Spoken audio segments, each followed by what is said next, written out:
As ligações químicas são a união de átomos que formam as moléculas, que por sua vez se unem e formam tudo que conhecemos. Existem 3 tipos de ligações: as iônicas, as covalentes e as metálicas. E praticamente todas elas têm como objetivo deixar os átomos estáveis com 8 elétrons na camada de valência seguindo a regra do octeto.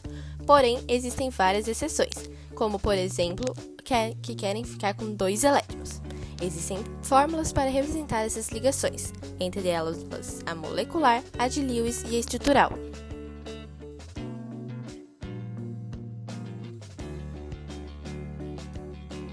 A ligação iônica é o processo caracterizado por transferências de elétrons entre átomos metálicos e não metálicos, onde o objetivo é fornecer uma estabilidade para ambos os elementos. Todos os elementos possuem eletropositividade e eletronegatividade, possuem pontos de fusão e ebulição elevados. Isso se deve à intensidade das ligações, que são fortes por terem grandes diferenças de eletronegatividade.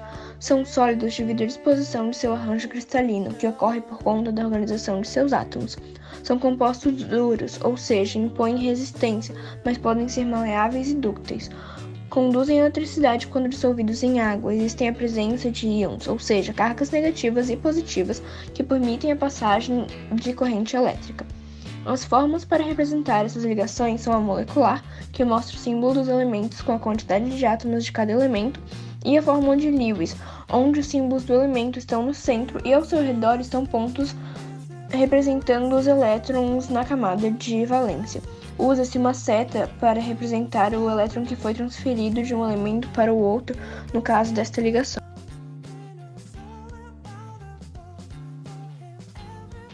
O compartilhamento de elétrons entre átomos não metálicos é chamado de ligação covalente.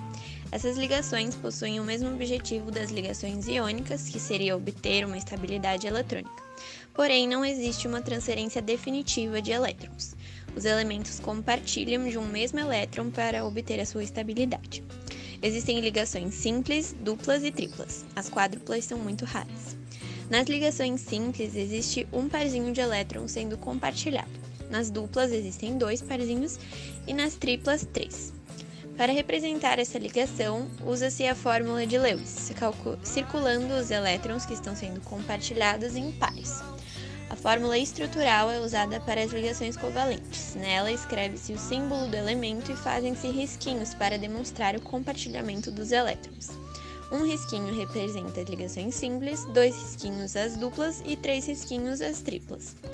A fórmula molecular também pode ser usada para representar, colocando os símbolos dos elementos e a quantidade de átomos de cada um. As ligações metálicas são aquelas que estabilizam os elementos metálicos em forma de mar de elétrons. Elas ocorrem entre todos os metais, ou seja, qualquer metal entre a família 1 e 13 executa a mesma.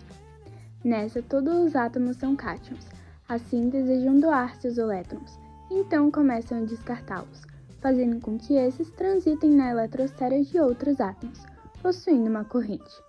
Para isso, os átomos têm a formação de uma rede, onde unem-se, possuindo a finalidade de deixarem seus elétrons passarem livremente por todos. A fórmula usada para representar essa ligação é a molecular, sendo aquela que descreve o número de átomos numa molécula. Porém, nas ligações metálicas, não apresenta a quantidade de átomos de cada elemento. Afinal, não é um número determinado. Dessa forma, apenas é mostrado o elemento usado. Como já dito, os compostos de ligação metálica possuem uma certa liberdade entre os elétrons na transição entre os átomos, resultando em um metal bom condutor de calor e eletricidade, com grande maleabilidade, ductibilidade, altos pontos de fusão e ebulição, brilho metálico e resistência à tração. Além disso, em um sólido metálico, os átomos estão agrupados geometricamente ordenados, por células unitárias que se repetem ao longo da cadeia, formando um retículo cristalino.